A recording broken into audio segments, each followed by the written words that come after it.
just work our way through the league a bit.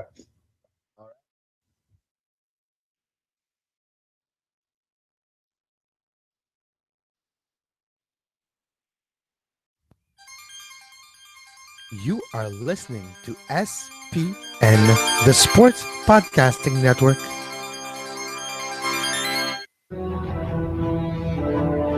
من هناك لشوارزنيجر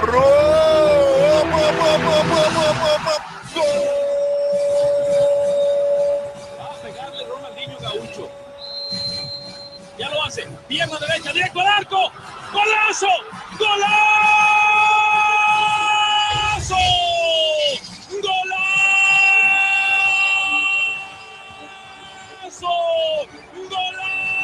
This is Soccer Today, live on SPN Radio, your new live show about the beautiful game in all its glory, with Duane, Rollins and Kevin Laramee. MLS, EPL, La Liga, Champions League, all is fair game. Powered by the Sports Podcasting Network. Visit us at sportspodcastingnetwork.com. Happy Friday and happy home opener day for our listeners here in the beautiful, rainy and wet and cold city of Toronto. I cannot wait to stand by the lake for 2 hours tonight. It's going to remind me of the last time I stood by the lake for 2 hours. Actually, it was about 3 by the time all was said and done that night. Unfortunately for Toronto, it didn't go so well that night. Hopefully for Toronto, it will go better tonight. That was a long, rambling intro. Joining us on the line today is Charles Boehm of MLS Soccer. He's filling in at the last minute for Rudy Schuler, who unfortunately had a bit of a boo-boo last night at soccer and might be off his feet for a few days. So we wish Rudy well. But Charles, how are you? I'm fine. I just hope they don't have to amputate. Well, we all hope that. Rudy, I doubt you're listening, but if you are, get well soon. Hope to see you back on the pitch sooner rather than later. Rudy plays in the same rec league that I do, although I wasn't at the one last night. That's a different one. Anyway, that's too much story about my storied soccer career, Charles. Let's talk about a big trade that happened in Major League Soccer yesterday. The Mane era is over in Vancouver. That caught me a bit off guard. What are your thoughts on the trade? Yeah, I was surprised as well. Although I should probably start by saying it appears, at least of the limited sample size of social media, that a lot of Vancouver fans are neither particularly surprised nor down about the trade.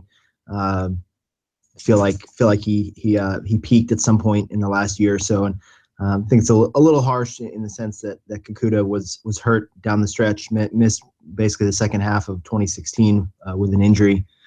But this is it's a fascinating move. I don't really like the transaction from Vancouver's perspective, but when you look at it a little more closely, I think they've taken a step to try and manage their risk a bit, try and get something from a player that they clearly suspect is ready to play out his contract and head abroad at the end of the current season. But it's startling always for me to see a team move on from a player that talented, who's been that influential to his team when he's on the field, and who clearly is one of the most potential packed players in the league, I would say. Yeah, when you look at the trade, obviously Chaney's a decent piece, but I think he's just that, a piece. The allocation money, TAM 225.75 GAM, is likely the most important part for Vancouver. You tweeted out last night, I believe, that you didn't feel that was enough. I'm wondering, if you could expand on that a little bit and maybe speculate on what Vancouver needs to do in a general way with that allocation money to make this a little less lopsided in terms of the talent deficit going the other way.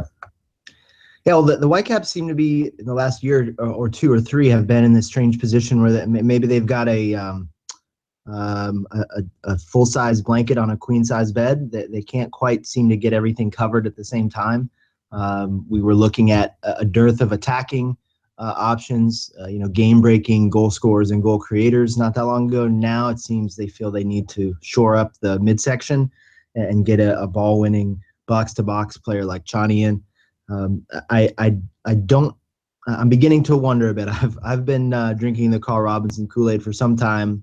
I do think he's a great manager, but what they've shown on the field thus far in the young season has been pretty hard to watch. Extremely regressive, extremely reactive. I don't know what their true philosophical commitment is this year. I don't know how he wants to play just yet. I've seen his teams play in a very proactive, stylish, attack-minded way, but it's been the opposite of that to date here. So, and certainly there's any number of ways you can break down why that is. But in retrospect now, the acquisition of Breck Shea a month or so ago, it maybe should have given us a little bit of a hint that something like this week's trade might go down. I think they've got to figure out who they want to be, how they want to play, what their identity is going to be, because it's been lacking. And it seems almost as if they've not wanted to have possession of the ball. And some of the, you always expect when an MLS team plays a top Mexican team in the CONCACAF Champions League at this time of that calendar, that they're going to lose the possession battle, right? And Tigres is a very, very good team, but the possession numbers and the sort of tactical divide between the teams was pretty enormous in Leg 1, and it was sort of reflected as well in the Red Bulls quarterfinal series they had as well. So I'm not sure what Robinson's plans are, but he clearly wants to add a bit more steel, and he's done so with Shawnee, who, it has to be said, was a key ingredient in an MLS Cup finalist team not that long ago. You mentioned Carl Robinson.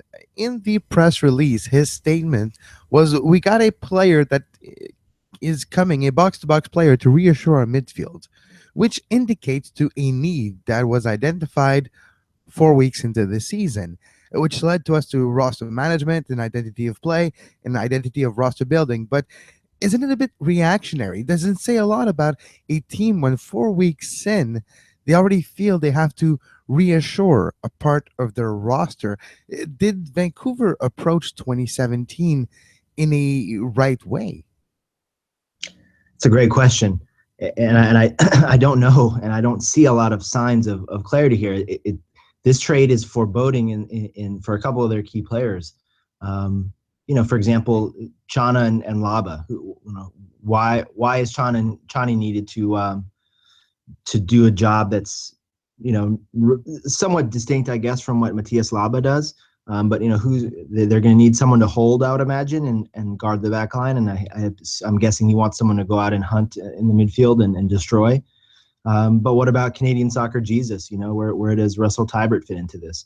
What about some of the young kids coming up through the academy system? Marco Bustos, for example, he seems like one of the young Canadians who was primed coming into this year to make a big leap forward and become an MLS regular. Is his path going to be blocked now? So and then again, Breck Shea, I'm consistently confused by what Robinson thinks he was going to do with Breck Shea. He's playing him as a false 9. He's played him as a true 9. He stuck him out on his preferred sort of touchline hugging winger role. Breck Shea is a talented player who's befuddled and frustrated many a coach in the past, and I see that same thing happening here with Vancouver. So a lot of questions, and I'm not sure that this swap answers them all. But they do have a chunk of allocation money that they can go out and shop with and do things with. So whether there are moves in the works, we'll have to wait and see. Well, this brings me to the elephant in the room, the elephant playing in Turkey as of right now, called Atiba Hutchinson. A lot of rumors over the last month, ever since Major League Soccer and Canadian Soccer Association alluded to, well, we kind of want to bring Canadian men's national team players, high-profile Canadian players, back to North America and in MLS, and we're going to work to help the team to do so. This is one of the first moves that has been done since that quote-unquote announcement. Is it the groundwork, Charles, for maybe Atiba Hutchinson coming home? Well, it's certainly, that's obviously in the mix, but I don't necessarily see how there's a coherent narrative that you can take from this deal with Chani. Conceivably, if the Hutchinson deal goes through, you could picture a midfield with Chani and Laba and Hutchinson, but I thought of Hutchinson as a box-to-box player. Is he gonna sit in the hole? Is he gonna be your number 10? And where does that leave the South American contingent? You have a number of creative players like Mezquita and the Bug, who are the type of guys you'd have been using that front four as kind of those flexible midfield or attacking midfield roles. So I don't really see how this is exactly paving the way for Hutchinson. It's certainly possible it's a rental. Maybe they're trying to shore things up now because they certainly have had a worrisome start to the league campaign, and maybe it's a short-term mindset here. But a lot of interesting pieces on that Whitecaps roster. I mean, we haven't even mentioned Andrew Jacobson, who's an MLS veteran who's been one of their most dependable players. Christian Bolaños. The gap between his sterling performances with Costa Rica, who are one of the best teams in the region at the moment on international duty, definitely contrasts with some what I would say are not bad, but not as distinguished set of displays in a Whitecaps uniform. So there's a question to answer there as well. So I don't necessarily see the plan here. Charles, that's I want to ask you a more positive question with the Whitecaps real quickly that doesn't relate to the trade, and that's Alphonso Davies. I just want to get your opinion on what the ceiling of this kid is. Are we putting too much stock in him up here? He did commit verbally to Canada yesterday, by the way, which is nice to hear for a country that loses a lot of those guys that have dual national possibilities. What are your thoughts on the young 16-year-old? A very talented kid. He seems to have his head on straight. He's coming from an environment where I think he's going to have the requisite hunger, the intensity. I think he's the system, the Whitecaps 2 system seems to have helped prepare him off the field as well. So and when you hear about the clubs that are scouting him, we're talking about significant European clubs that have him on the radar. So once again, it's a strange balance for Carl Robinson. Is it only a matter of time before Davies moves abroad? Is there a big money move that benefits both the player and the club sooner or later? Do you want to keep him as long as you possibly can? You have to sort of structure some fail-safes there. It's easy to say that maybe his rise has paved the way for Kakuta to move along, but I thought that those two were going to be the bookends of a very vertical, very fun to watch young Caps team this season, and now that's changed a bit. So I do think he's the real deal. Certainly sounds as though you may be waiting a while for him to put on a red jersey because, I don't know the latest news, but it sounds like he's got a little bit of a road to navigate in terms of his citizenship and all the documentation there. And I can tell you from watching Kakuta manage that process as a naturalized American, it's a frustrating road, and it doesn't always you don't always know where you're at in that. So we'll have to see. But I think Davies is a great player, but one whose future is uncertain. All right, Canadian fans, Justin Trudeau is his name. You can write him through the Prime Minister's office. Charles, let's turn our attention for one last question on the trade to the other side of it, to Columbus' side. I think they're a team that views themselves as a contending team this year. Is this a rental with that kind of eye that they think that this is a piece that can help them put them to the top of the Eastern Conference? Well, to some extent, you could look at it that way. They do have ambitions. I mean, and they made clear after they beat Portland last week in a pretty exciting game that they wanted to send a message that they felt that was a marker. They're ready to rejoin the elite. They reached MLS Cup 2015. They hosted it and then fell badly short last year, and they want to get back to those heights. I think the move makes a lot of sense, even in a short-term context for them, because the biggest question right now with Crew SC is they've built their system in a lot of ways around Federico Higuain, their Argentine number 10. He's a very influential player on his day. He can be one of the league's best players, but he's long in the tooth now. He has not shown the same consistency of late with his advancing age that he showed early on in his MLS career. And Justin Merrim has been a wide player predominantly for them, but now he's done pretty well deputizing for Higuain and filling into that role. They showed some tactical flexibility. So now I think Kakuta gives them another option. And certainly I have to say that, the Caps tried to play Kakuta through the middle. It worked reasonably well at times. I expect him to be more of an out-and-out winger in Columbus. And I think it gives them another useful piece for managing Higuain's situation, for managing international absences. Certainly many of us are hoping that Justin Merrim is able to resolve the travel ban inflicted hiatus from the Iraqi national team that he's had to take.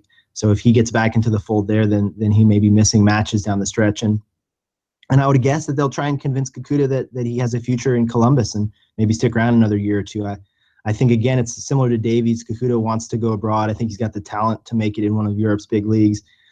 But the biggest X factor here is his U.S. citizenship. He spent some time with the U.S. national team in the January camp this year, but he's yet to finalize his FIFA clearance. If he has to wait the full amount of time that the FIFA law says on the books, then he won't be able to play until I think it's the end of this year or next year. So it's conceivable that Columbus can make a case for him that his international career would benefit from getting regular minutes in MLS. So we'll have to watch that one as well. I want to go to Atlanta with you for a second. We're 4 weeks in, Charles. Unfortunately, Josef Martinez with an injury is going to miss between 4 and 6 weeks. But what do you take from Atlanta's great beginning of the season? A lot of goals scored. We've seen wins. We've seen defeat. How do you see Atlanta after 4 weeks? Oh, well, they're certainly benefiting from the expansion high, right? They have a sort of a delirious mentality among their fans. Everything's new for the team as well, and the players, and they're tough to scout. You have to remember too that there's not much established history for opposing clubs to use to prepare. But there's a clear identity here that they have a firm sense of how they want to play. Seems that everyone on the field is aware of their roles. They're moving in unison, but now is that tonight? Yeah, tonight's game. They're at Seattle tonight, and that's their first real test. I mean, they've had a number of breaks go in their direction. I mean, an early red card for Chicago. The home fans roaring them on in these huge crowds. All those things have been a wind in their sails, and now they're going to have to go into a little bit of a headwind at what I'm sure will be a packed CenturyLink Field against the defending champions. This is where we really sort of see, I think, what they're made of. And it's true, as you mentioned, Martinez's absence will hurt, but they do have plenty of other options. The South American contingent they have has been fantastic thus far, and I think we haven't even seen the most of it yet. There's guys who haven't even gotten minutes. And it's fascinating to watch the central midfield mix. Carmona is their number 6 type. He's done a very good job. And Julian Gressel, a rookie from the American college system, has done quite well. Has taken minutes away from older and more established players. So a lot of interesting things happening there, and that's one to watch closely tonight. Another hot topic that happened since the last time we talked, Charles, it's Real Salt Lake. They fired their former head coach 3 weeks in, just hired Mike Petke. What is your thought on the RSL situation and Mike Petke's hire? It's another interesting one, and I think we are seeing a little bit of a trend towards MLS moving in the direction of the rest of the footballing world, right? The attention spans and the patience levels have shortened. Teams feel more urgency. With Jeff Cassar, their coach, he got a contract extension last year, of a whopping 1-year extension.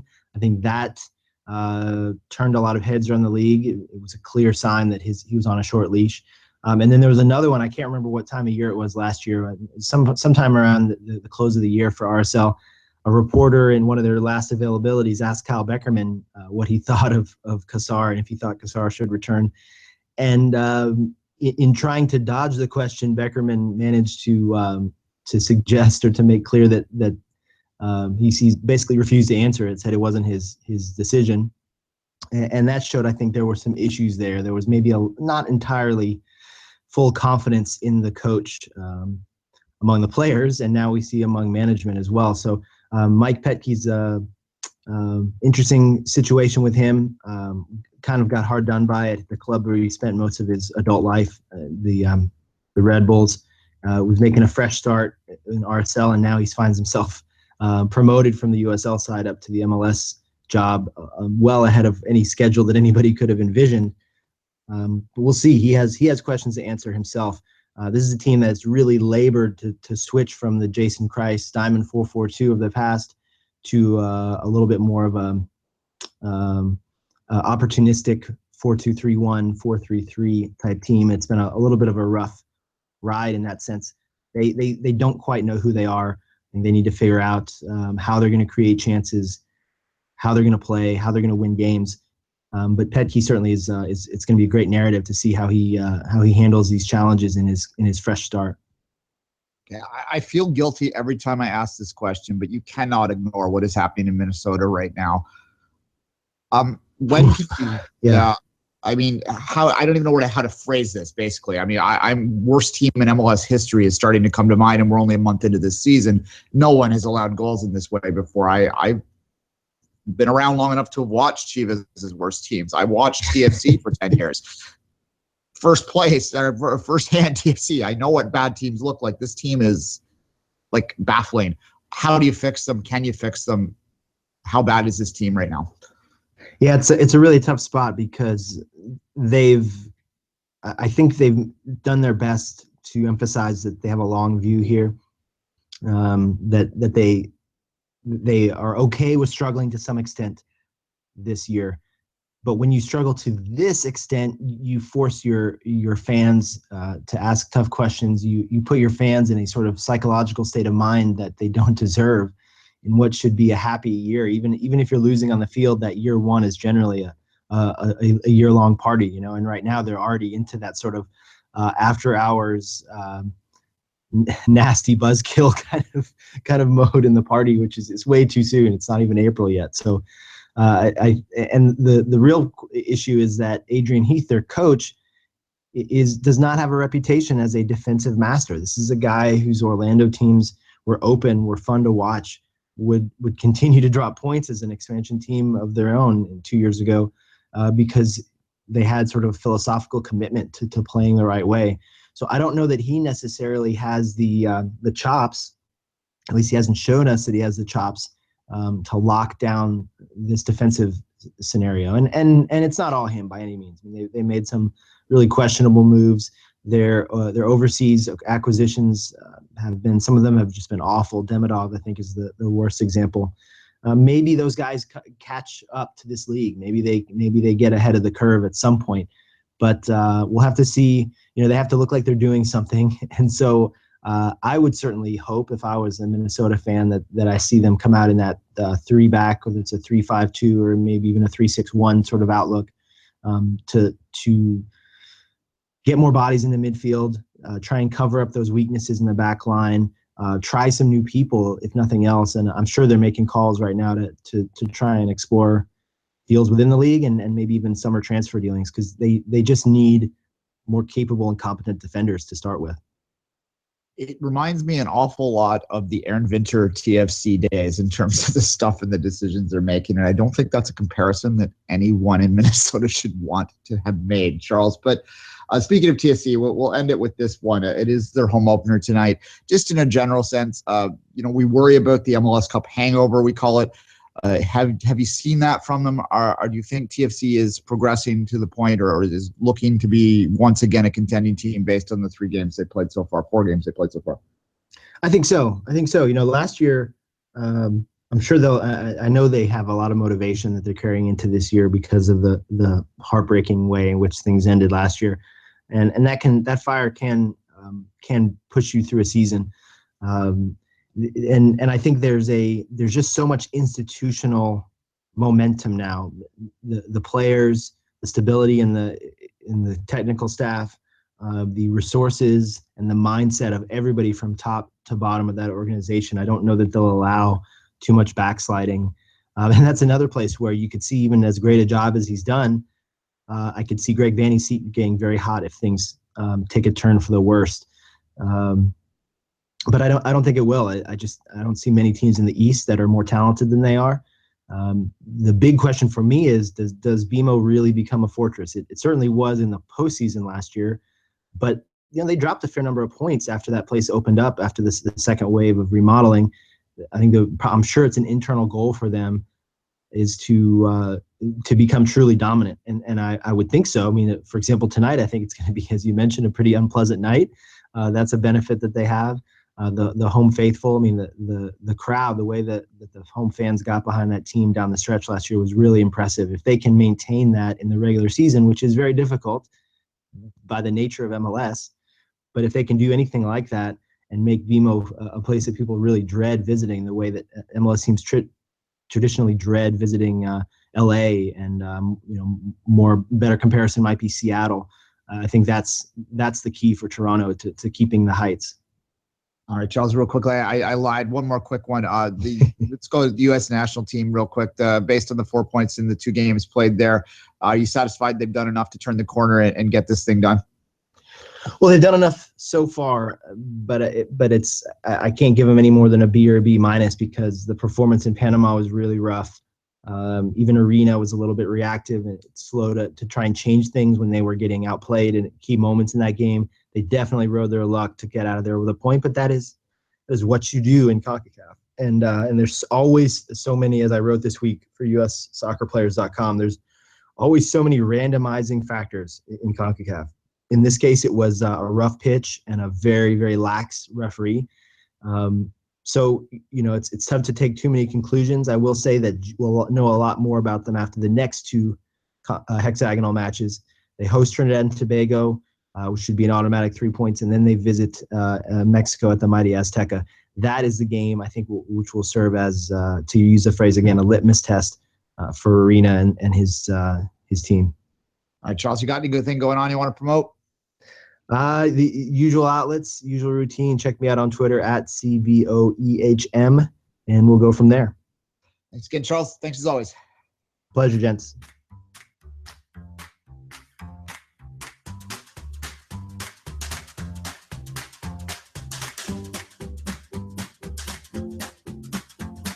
You are listening to Soccer Today, live on SPN Radio.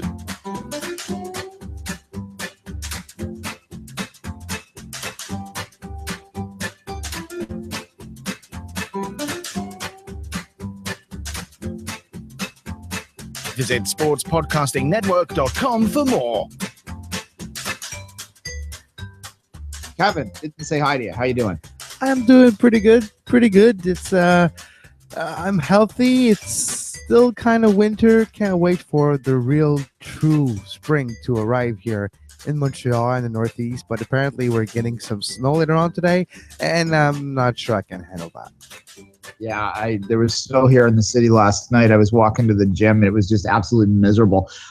It seems to have mostly melted by now, but it is going to be a chilly one down at BMO Field today. We got 2 minutes left in what this normal block would be. We booked 30 for Charles, and we went 27 with him for behind the scenes there, behind the curtain stuff there. So let's just break the trade down ourselves until that break, and then we'll do a quick little D&B after that. What was your initial thought when you saw that Kasuna Mane was traded? I was a little surprised. Of course, when you're looking at the playing time and how Vancouver were set up early this season, Mane was kind of like the odd player out. So I do understand. I do feel that they identified a need in the midfield, but it's kind of early and it's quick trigger again. We've talked about RSL and the quick trigger on Jeff Gassar.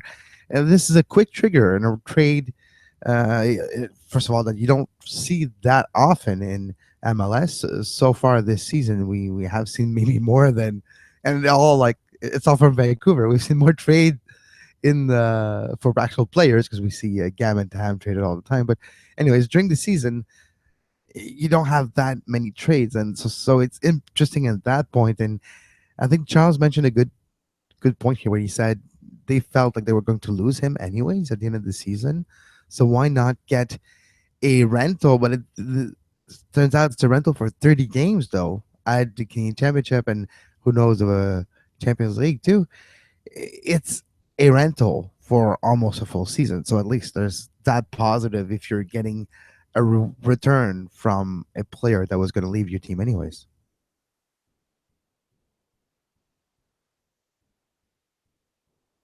Yeah. Duane? I'm sorry about that. I broke this trade down yesterday afternoon on CanadianSoccerNews.com, so you can see my more detailed thoughts of it there. But it is a funny little fit in the sense that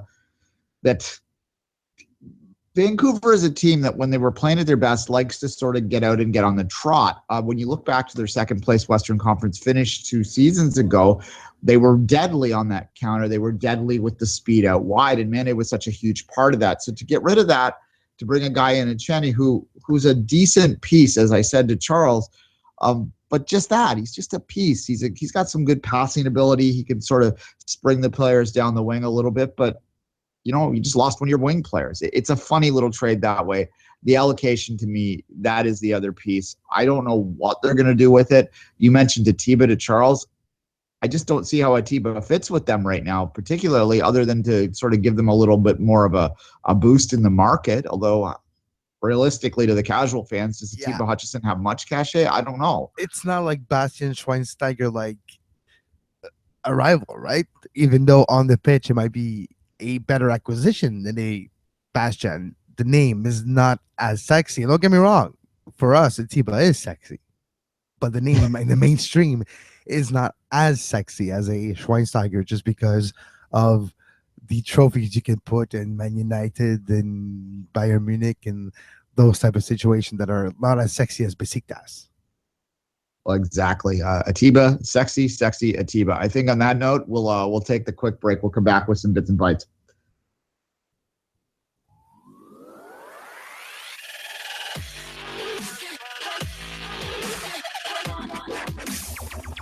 You're listening to Soccer Today on SPN Radio.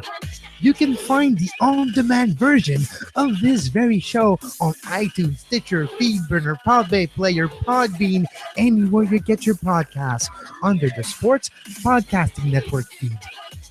Subscribe to our YouTube page to make sure you never miss a live show talking about soccer today, the MLS postgame show, open lines after dark, 5 rings daily during the Olympics. Make sure you subscribe and give us a follow on Twitter at SportsPodNet and like our Facebook page, facebook.com/Sports Podcasting Network.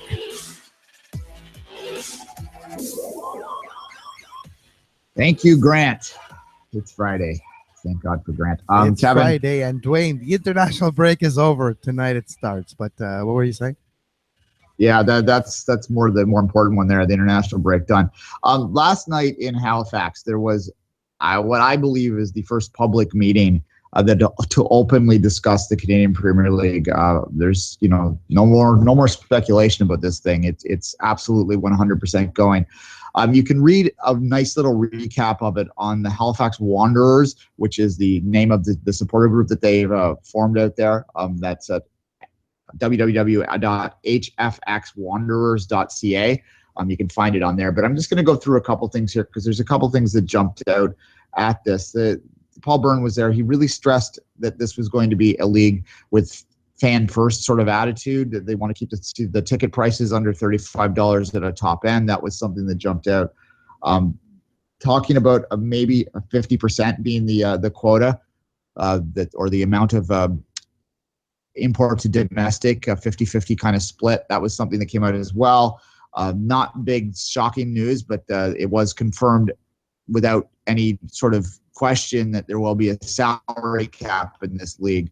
And if you read between the lines on this article, Kevin, it's pretty clear based on what Paul said that the MLS model is 100% where they're going to go with this. This will be something very similar to Major League Soccer. I wouldn't be surprised if a single entity model and even the infrastructure of having MLS and some maybe the CPL and CSOM or something. I don't know. Canadian Soccer United Management. I don't know. But something similar too. And I wouldn't be surprised if there's shareholders of the actual single entity, of owners of the actual cities, and maybe a TSN or big corporate partners and sponsors included. And that's probably going to be the sustainable model. In that meeting last night, Paul Byrne talked about like I always make that mistake. Talk about Major League Soccer and their model has a way that the league was kept alive in dark times and was able to flourish and get to the point where it is today 2 decades later. And it was only possible because of the model, according to many people. And that is one of the subjects that was talked about last night. That don't be surprised if this blueprint is used to make sure that once this league is created, it's sustainable and we have this league grow in the next few decades and not just appear for 3-4 years and disappear after. Yeah, I want to read a little bit directly from this document. Again, that's at hfxwonders.ca, where you can find this. I tweeted it on my feed if you want to search through that. Again, with the players, where they're going to get them from, and I think that this one is a key one. I'm paraphrasing the author's. I'm paraphrasing the author, paraphrasing here, but let's bear with me. He says that they don't intend on attracting third division players. This is something Paul Burns said from Europe and South America, because they won't be high enough quality for the expected level of play. They will be targeting first and second division players, especially Canadians, who will now have a chance to blossom and develop in their own backyard. The intended composition of the league will be drawn from existing Canadian pro players in other leagues, high performance youth playing in Canada and the US, and international players. Paul stated, and he goes on to say that, this is Paul Burns again, that his experience, the best value for money comes from South and Central American players, which we all know. So this goes along with the quality that I've been talking about forever, where you have these people that think that this is going to be USL or below level, or PDL, I've even heard some people suggest, and it's not at all what they're targeting. They are targeting to start a league that will have a significant amount of imports, and they need to have a significant amount of imports in the beginning, and then supplementing that with younger Canadians. And I think that that's the model to go for. And again, this is not going to be a league that a PDL team could compete in. I think people need to get that out of their head. It's not going to be at MLS level off the hop either, but MLS wasn't at MLS level off the hop, was it? No. Yeah, exactly. All right. Let's move on to a couple other quick things here for this. The USL, and now speaking of D3 and the USL, they announced yesterday that they are going to, in fact, launch a Division III league starting next year. This is something I think that we've talked about before. It's a natural sort of evolution when you consider the amount of teams that are coming in at that level. You consider some of the ambition that you see from clubs like Cincinnati and Tampa and Sacramento and so on and so forth, that and you compare that with, a team that's not there anymore, Wilmington, or even like the two teams like TFC2 in the last couple of years. And there's just sort of some common sense to dividing these up into D3 and D2. Kevin, I think that we've talked about this enough times that I know that this is something that you more or less agree with, but I'll get your thoughts on that announcement real quick. Yeah, no, it is something that I agree with, especially it wasn't announced now, but if you're looking at it logically, some MLS two sides, quote unquote, might go to that league to make it more equal, more balanced. And they might not. Some of them might not want to. Some of them might want to. Some of them. So maybe it's an idea for that.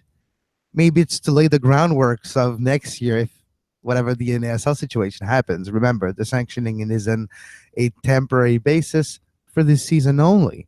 What if this D2, D3 sanctioning lays the groundwork for an NASL team to be absorbed in the D2 USL while the MLS2 sides move down to the D3 sides, and then it kind of start to make sense.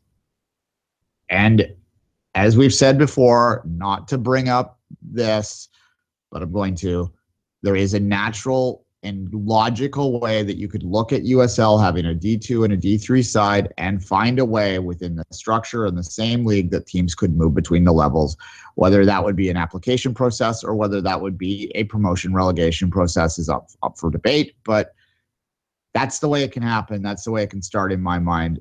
Getting to the top level from those levels makes not a lot of sense, because a lot of the reasons that you're going with the D2, D3 kind of designation has to do with infrastructure stuff. And again, everyone gets caught up in the romance of promotion and relegation. Very few people think of the logistics of it in terms of how you get these smaller teams to build stadiums they can't afford and things of that nature. And this might be a small way that you can see a bit of promotion and relegation within the North American pyramid, Kevin. But that's a debate that gets tiresome sometimes, so we'll leave it at that. Exactly. So I think that's one of the possibilities, and I think this is the beginning of the blueprint. And if it doesn't happen next year, we'll see. But the USSF, NASL, and USL, when they met last winter and when this whole thing went down, and the both D2 sanctioning just for this season, remember this was a temporary situation that had some conditions to them. especially going into the future. So the announcement that was made yesterday and the whole press release and the wording, the wording is a little strong when they say high quality team, because they actually maybe dismissed the MLS2 side moving to D3, but it would all make sense in due time, I feel. Yeah, and I look forward to that. I think that's a good development and for the right way. This will be the last time we mention Derek Henkel's name on this show. The reporter. Should I? I use the term. I use the term loosely based on what I saw the other day that made the World Cup MLS Cup gap. He apologized on air on his own network. Amusingly enough, the host that was introduced in it pronounced Schweinsteiger wrong, but at any rate, that's just it just gets better and better. Like, it's just the double down. Come on, can you do a little bit of research, please? Well, then that's what it comes down to. Look, I tweeted out this morning. This is my final thought on this. I tweeted out that I feel sorry for the man. No one deserves to be harassed in the way he probably has been and called really bad names just because he made a mistake. But at the same time, he's a journalist and he's being assigned a case. You could have spent 15 minutes, and that's all it would have taken to acclimatize yourself to understand what subject you're teaching. One of the key components of journalism is you have to be flexible on your feet, right? Even you have better, to learn quickly. You don't have to ask a question if you actually don't have a question. Just because you see a mic floating around, you don't have to take the spotlight, leave to somebody else.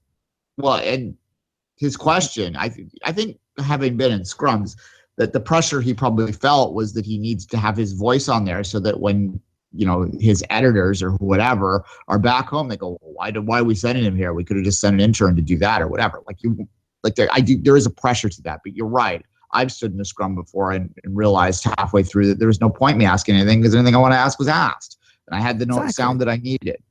Other times one comes to you and I have one question. That's usually what it is. You have to, contribute to it. And that's how I've always approached them is that if I'm not asking a question that someone else in the scrum might be interested in as well, then I was just going to say, by the way, I'm giving myself an out there because I've probably asked very bad questions in the past, and I will probably ask difficult and bad questions in the future. And I will probably look like a fool once or twice in my life and my career, and we're all ready for that. But you kind of want to eliminate the risk. Yeah, precisely. So again, I feel sorry for Dale Henkel, the man. I do not feel sorry for Derek Henkel, the journalist. He should have done more work. And I especially don't feel sorry for the outlet that clearly doesn't give a crap about soccer and just felt compelled to send it out there. Anyway, that's we'll leave that well enough alone. Last quick one on the break here. This is actually, it's not shocking news to anyone that's been paying attention, but there was an article out yesterday where Alphonso Davies did verbally commit that he wants to play for Canada. As Charles said in the interview, there is still a lot of steps to go. This won't be soon, but you would hope for 2022 qualifying that it might be wrapped up by then, and you might be able to start to dream of this kid playing for Canada. There's never really any doubt he wasn't. First off, Liberia is not exactly a powerhouse either, so it's not like he had. Yeah, we're not either, though. Yeah, I mean, it's well, and if your choices are Liberia, which isn't the safest place in the world, doesn't seem to, from the outside, and I'm choosing my words carefully here, based on what I see, it doesn't seem all that organized on an international support level. The support level probably is better here. He's living in this country now. He's pretty much gone through his key development ages when he's remembering stuff for long term in Canada. It makes a lot of sense that he would choose to play here. And we're happy for that. And hopefully the immigration stuff can get figured out sooner rather than later, Kevin, because he is a very, very intriguing young man. Yep. And now what we're looking for is consistency and sustainability, which his play has demonstrated. He has been consistent in his early career since he has been given the go-ahead. You know what? Go play. Just go play, have fun, and it is still to that point where you can't and I think that's one of the good things. Like we've talked about Vancouver and how they might have done things not necessarily properly before coming into this season. Their handling of Davies is proper. How they are trusting him in a way that you don't give the kid. Sorry for using the kid. It's not in a patronizing way, but he's a kid. You don't give the kid too much responsibilities, too many things to think about. You don't ask him to cover this, to cover that. You're like, go play. And you know what? Cream rises to the top. Fair enough. All right. Let's take a break. We'll come back. I'll talk a little bit of my TFC home opener memories and set up the games of the week.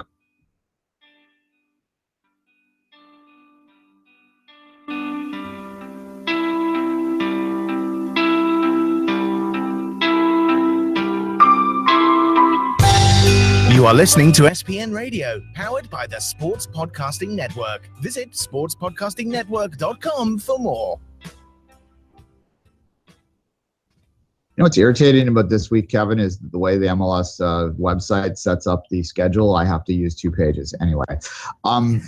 It's first world problems there. Yeah. Obviously, tonight we got the 2 games, which are both incredibly intriguing in terms of Toronto FC. Well, maybe Toronto FC, Kansas City might not be intriguing to you, but for Toronto fans it is because it's a home opener. First game back at BMO since the MLS Cup final against the opponent they played that night, of course, is in what is likely, and I don't think there's much debate about this, the single most intriguing game of the weekend. That would be Seattle v. Atlanta. This is, if Atlanta comes out of this one looking good or with a win, then you can start legitimately talking about them being a legitimate contending team to not only make the playoffs, but maybe make some noise in them. Yeah. Well, yeah. But again, yes, I agree with all that, but I still want to leave us an out where we're 4 weeks in. Their schedule has been hard and easy at the same time. You're right. Seattle is a big test for Atlanta. Toronto SKC. What's interesting to me is Kansas City. They did look good at some point this season.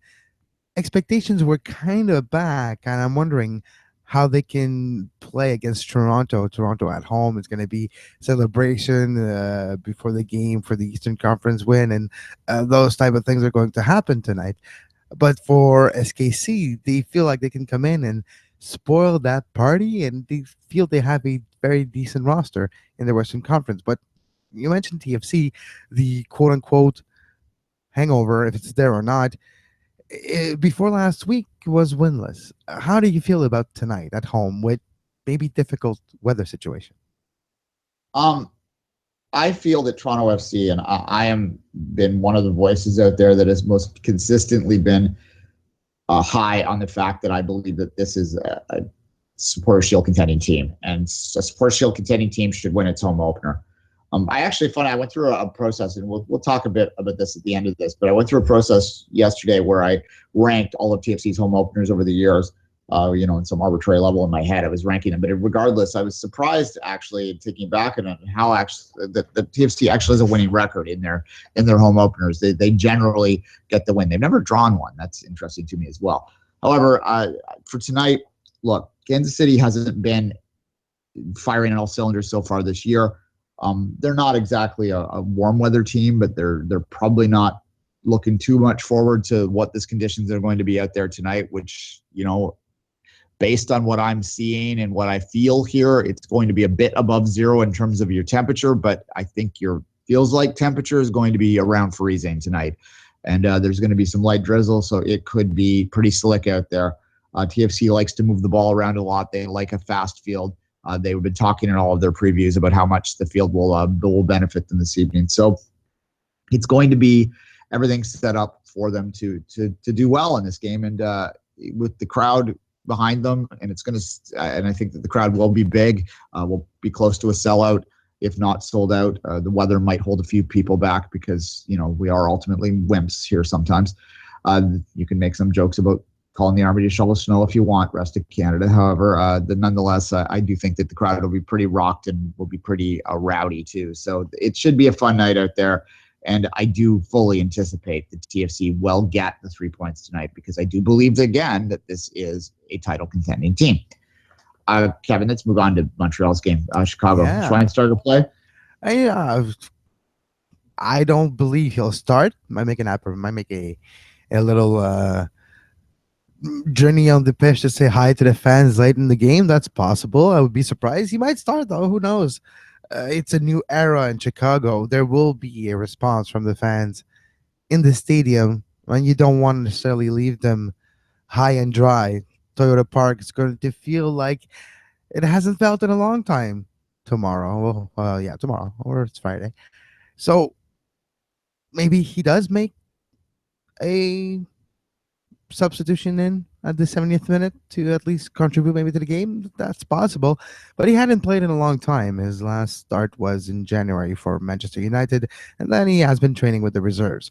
So his form is non-existent, and his fitness is probably getting there. So I would doubt a start by Schweinsteiger, but I've been surprised before, and we have seen MLS teams sign a player, come in just a few days in, and start for their MLS teams.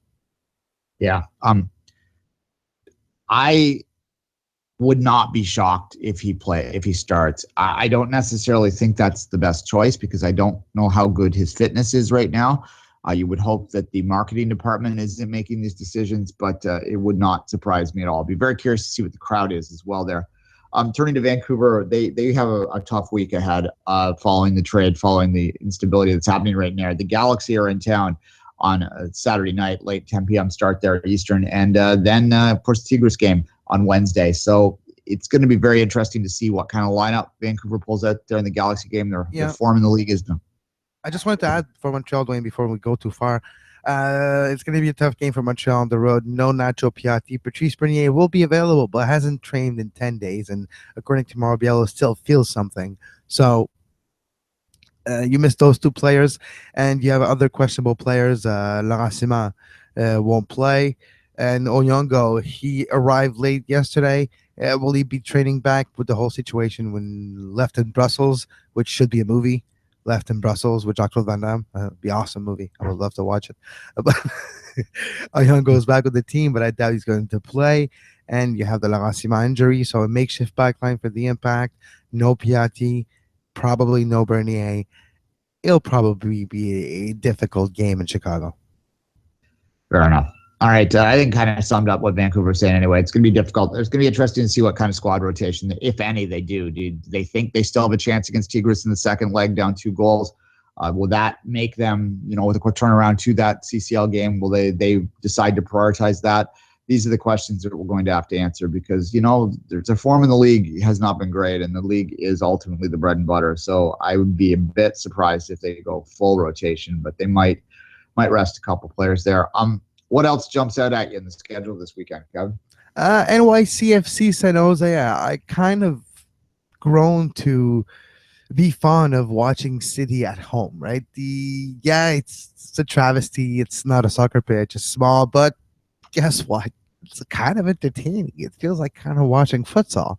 Love to see the ball control, and I learned to be a better soccer player and fan when I watch the ball control that Vila and others do on that pitch. So it kind of become interesting. And San Jose, a team totally built almost at the exact opposite of the spectrum. I am interested to see how Wando will fare on that phone booth of a pitch. So that will be interesting. Columbus, Orlando. Columbus, how will they react to the trade? Will Kakuta Mane see some minutes? It'll be doubtful, maybe late in the game. Orlando on the road. Cal Laramee, will he continue on a good beginning of the season once again, having scoring a brace last week? Can he continue?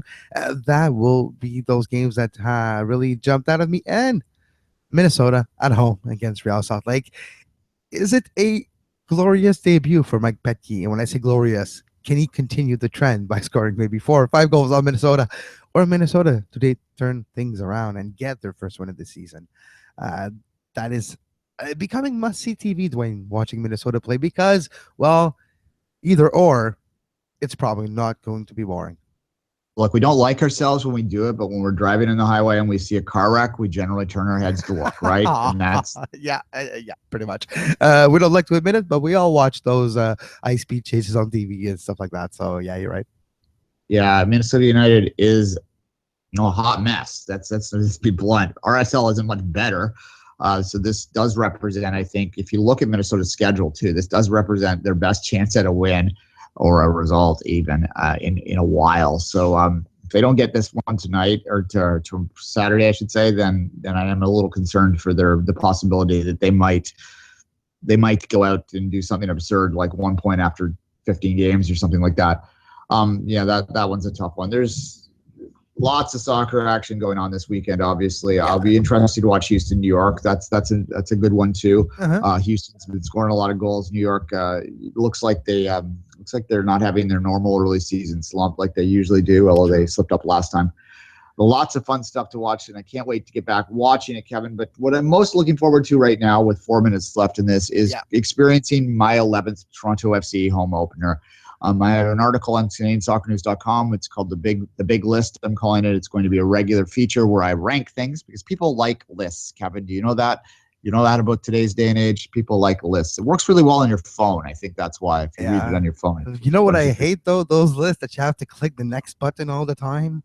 Yeah, no, that will never happen. Oh, and then like you miss the next button because it shifts at the right moment, and instead of hitting the next, you hit the publicity. So, you know those fake Dipley. I hate you. If I can have every single minute from that I waste watching your damn stupid list, I have a lot more minutes in my life. But another big game we haven't talked about: the Merseyside Derby tomorrow morning, 7:30, Liverpool. Everton at Anfield. Lukaku just named Player of the Month. That's going to be a cracker of a game with two teams that have no shot at winning the championship, though. Yeah, well, Everton does not usually do too well against Liverpool either. If you look at their history there, it's they are the biters for a reason. So let's see what they do there.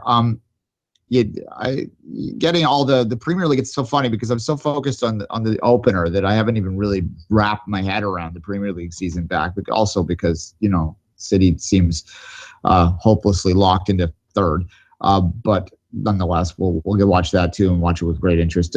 Quickly back to the TFC, I just wanted to promote the list there a bit more, and the one that I rank number one will be the 2007 opener always, Kevin. I will never forget walking in that stadium. I've told this story many times before, and just with my mouth wide open, hearing the stands pounding and seeing 20,000 people to watch a professional soccer game in the city of Toronto.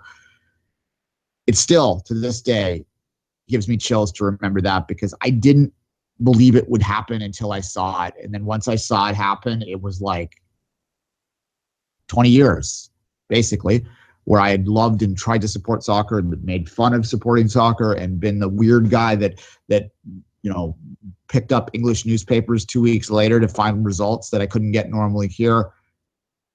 But there was more of us. And we walked into that stadium, and all of a sudden, all the fears about the future of the game and the fact that this may never take hold here, they just melted away that day. And it was just a brilliant day altogether. Can't believe it was almost 10 years ago. April 28th was the date. So April 24th, I believe, actually. Anyway, late April. It just seems like yesterday still. And man, where'd the time go, Kevin? Where did the time go? Well, time goes nowhere. It's because time is a human construct, but that's another philosophical and scientific discussion.